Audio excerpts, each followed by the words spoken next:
Transformation to games as a service is a beast, actually. Your dreams. This is not the DNA of the Far Cry and Crysis people. We need to go first person. Other companies at that time had hardware ray tracing supported, but for me it was kind of easier to start with Sulphur.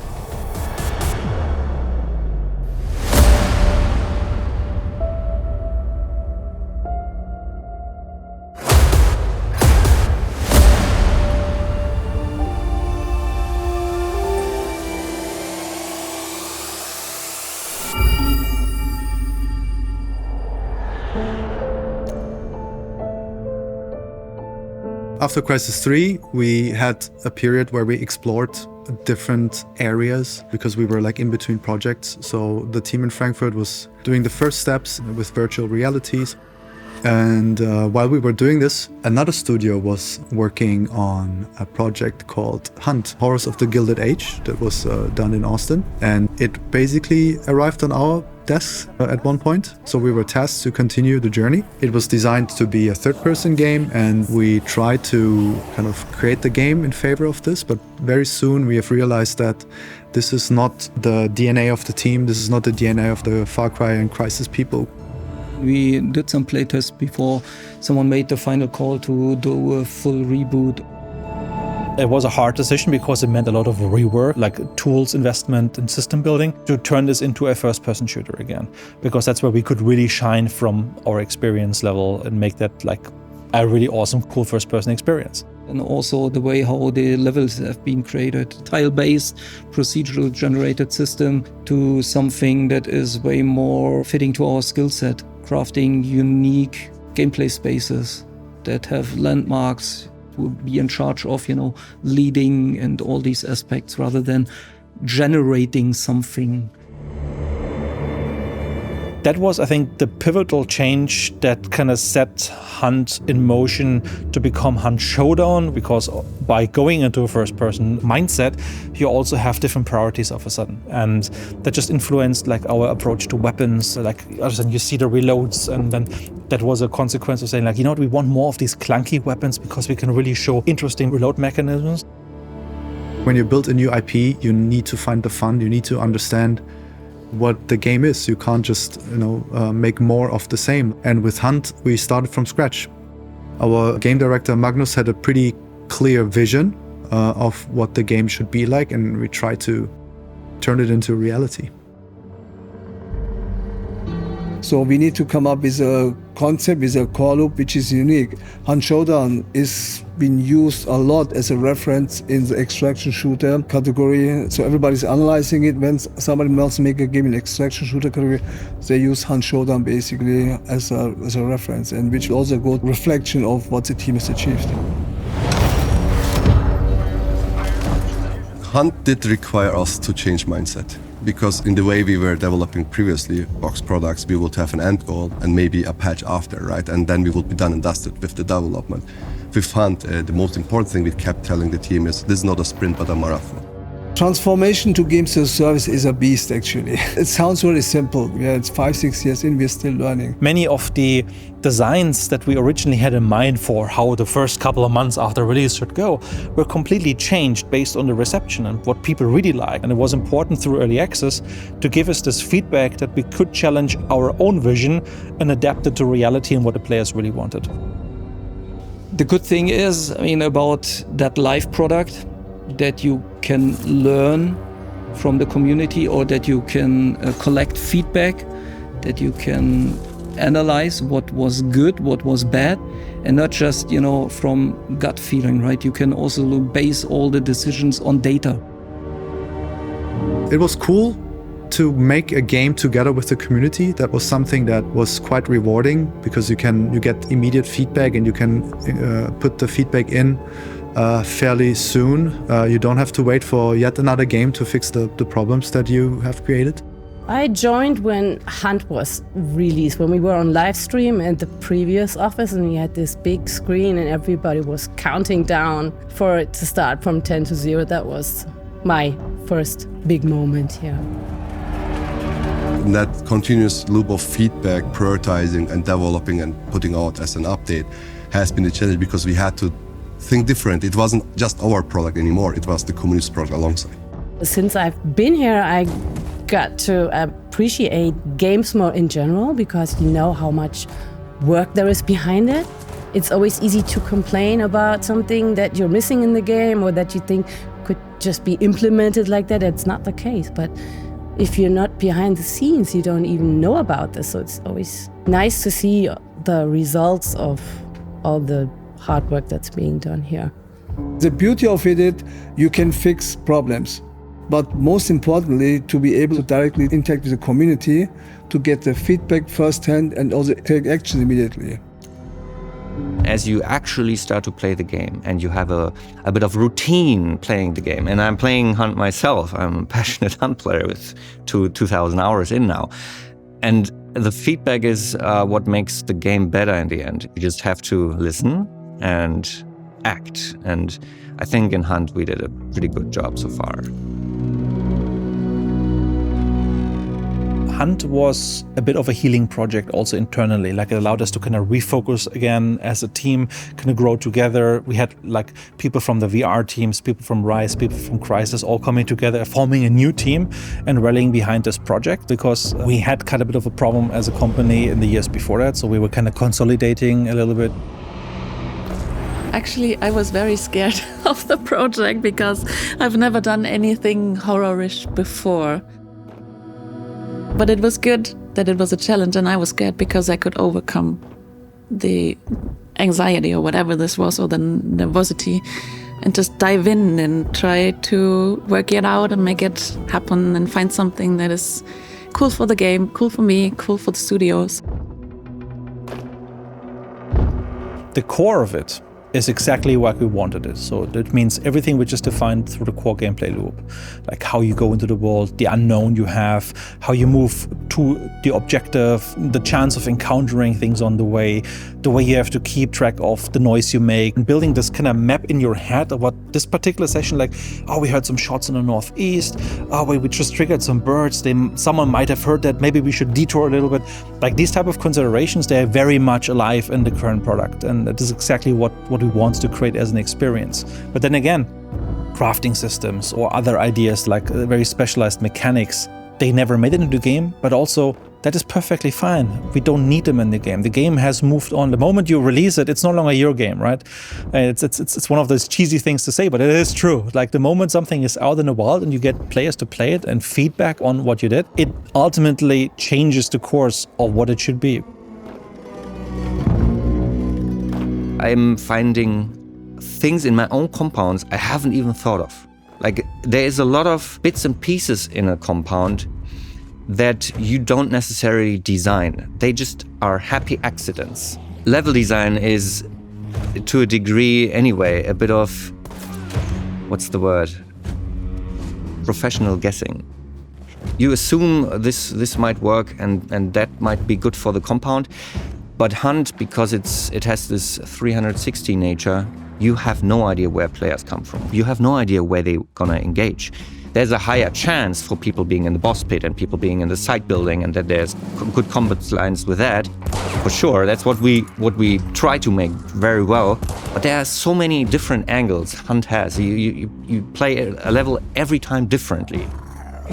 There was a very strong focus on shapes, on not creating too much visual noise. Also, like, interesting crooked angles, not everything like just straight and rectangular. Maybe a roof is slightly collapsing in the middle and you get this uneven lines that the world is shifting. This kind of things is really important, and the whole place should be like super stingy and smelly, and somewhere where you don't want to be, like a nasty place at the end of the world.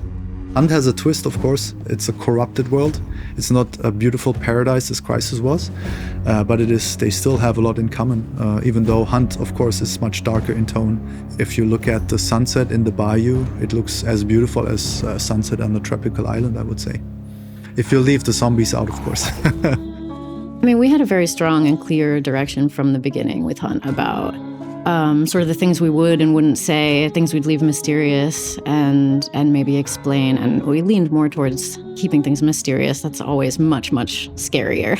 Whatever you can imagine is so much scarier than anything you can see. Hunt is all about like taking risks, I think, and tension and fear. You can play the way you want. You can be a rat, you can be like focusing on ambushes, you can even avoid players entirely and just like see if you can scavenge a little bit on the periphery. But ultimately, you can also still play this game very aggressively. It was designed to be that. You blow up a barrel and it projects its sound all across the map. So now everybody might know where you are. You have to fire your weapon. Now everybody might know where you are. So by the amount of noise you make, you risk exposure, and that obviously dictates whether you will find more or less players, or maybe they find you before you find them.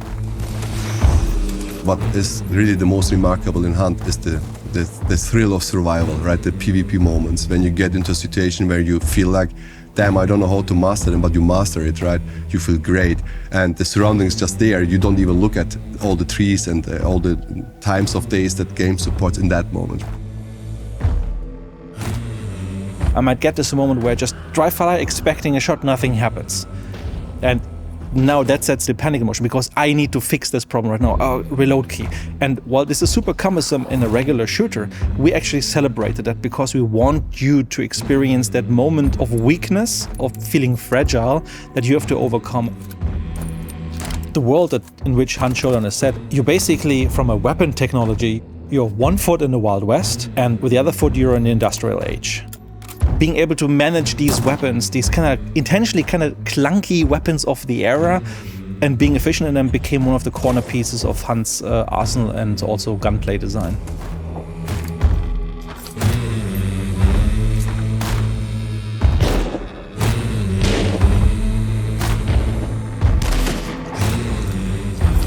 I mean, in a multiplayer game like Hunt, a lot of the narrative is coming from the player's experience themselves. But because we want to shape this world and shape the atmosphere and the way people shape their own stories, we tried to put story in wherever we can. And a lot of it is just the world speaking to you. I mean, there's so much story and depth just in the audio design, in the environment, in every prop. There's so much thought that goes into what the backstory of this world is. I really love when fiction can blend that line between what's real and what's made up, where you kind of catch yourself thinking, like, could this have really happened?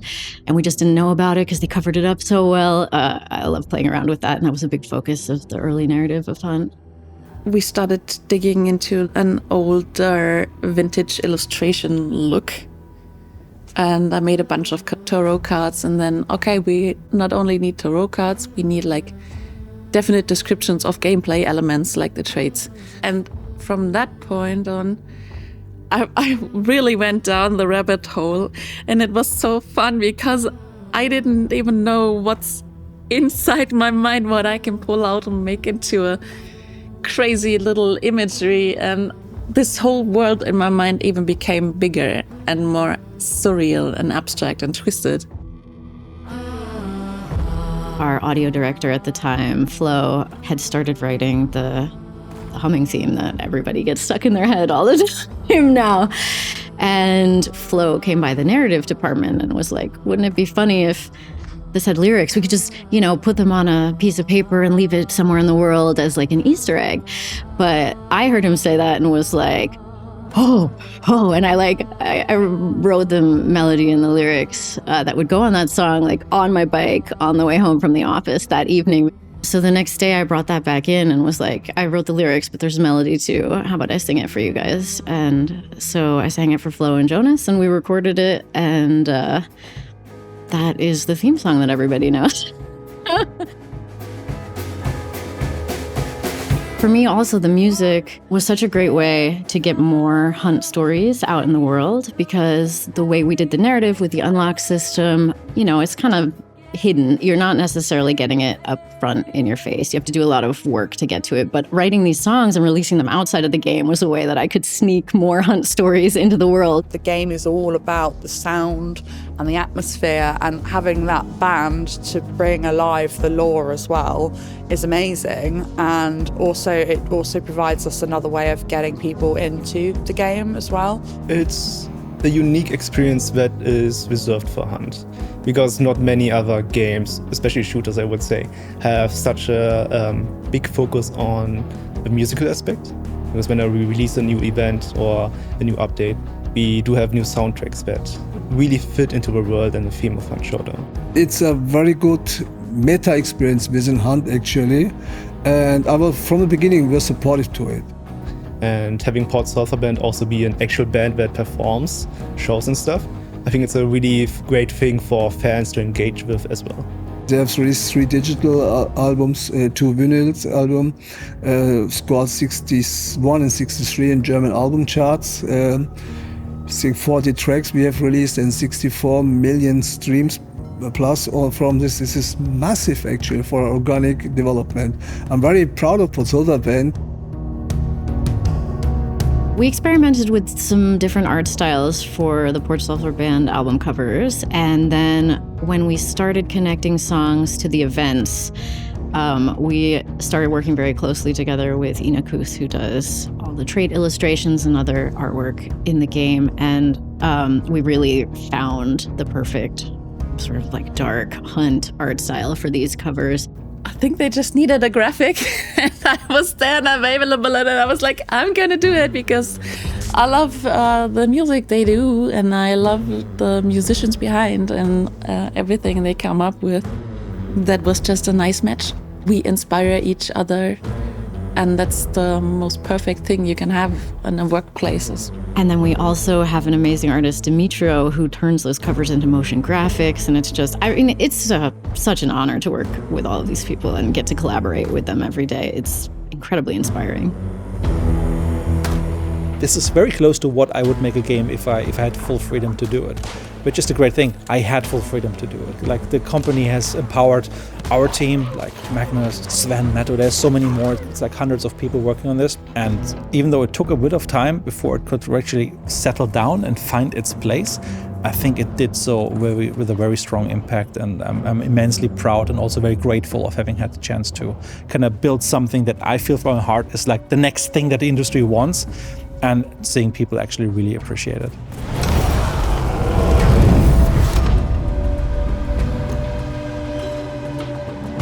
There was a big demand from the community to play Crysis again. We were thinking about a continuation of Crysis, maybe in a different way. Before doing this, we said, okay, let's make a remaster to bring back basically Crysis into people's mind and also extend it to another platform like Nintendo Switch. It was our first game on a Nintendo device by that time as a remaster, and I must say it plays very well. Its performance was good, the experience was good, and friends from Nintendo, they were also very happy to see this happening on their platform.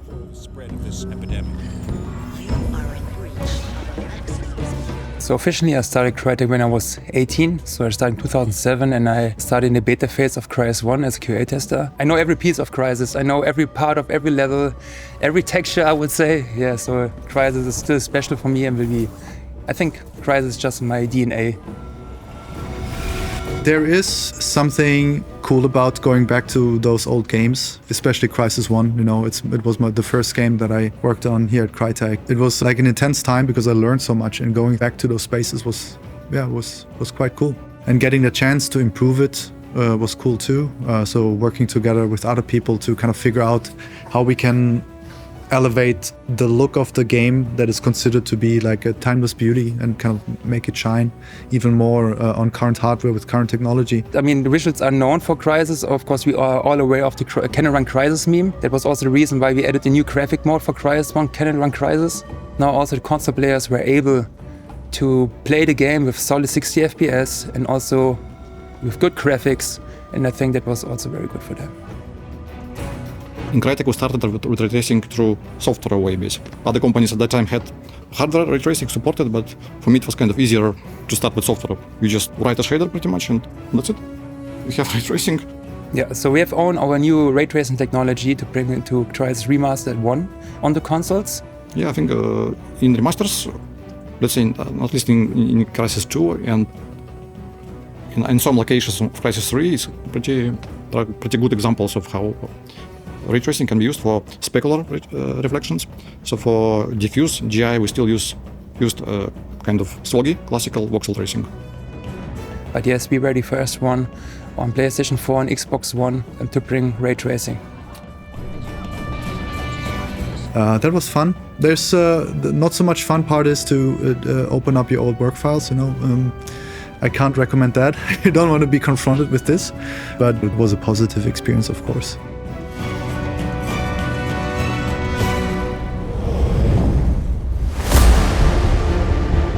It is a bit more motion sick on a ladder that collapses, but I think it's worth the excitement. 22, 23 has been, and also 24 has been pretty rough for our industry.